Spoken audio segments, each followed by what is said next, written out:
అనిల్ రెడ్డి గారు మరి అన్న నేను మళ్ళీ తిరిగి కేసీఆర్ గారి నాయకత్వంలో అయితేనే తెలంగాణకు న్యాయం జరుగుతుంది కాబట్టి నేను కలిసి వస్తా కానీ మీరు మా వాళ్ళందరినీ కలవాలంటే తెలంగాణ భవన్కు రావాలంటే ఒక 1000 మంది వస్తాం కానీ మీరు ఆల్విన్ కాలనీకి వస్తే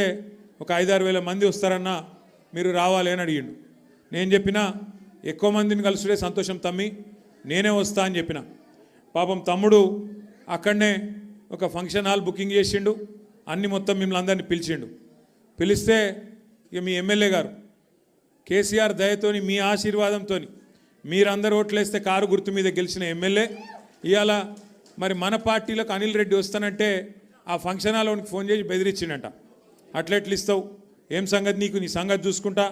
మా వెనక వీడున్నాడు వాడున్నాడు అని చెప్పి ఆయన చెప్పిండట పాపం ఫంక్షన్ హాల్ ఆయన భయపడి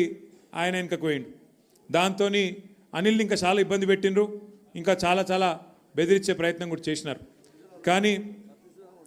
సతీష్ను కూడా మన ఎర్రబెల్లి సతీష్ని కూడా ఇబ్బంది పెట్టే ప్రయత్నం చేస్తూనే ఉన్నారు కానీ ఇవాళ మొక్కవోని ధైర్యంతో వేలాదిగా మా ఆడబిడ్డలను అన్నదమ్ములను తీసుకొని పార్టీలోకి విచ్చేస్తున్న మీకు మళ్ళొక్కసారి తిరిగి హృదయపూర్వకంగా స్వాగతం సుస్వాగతం తెలియజేస్తూ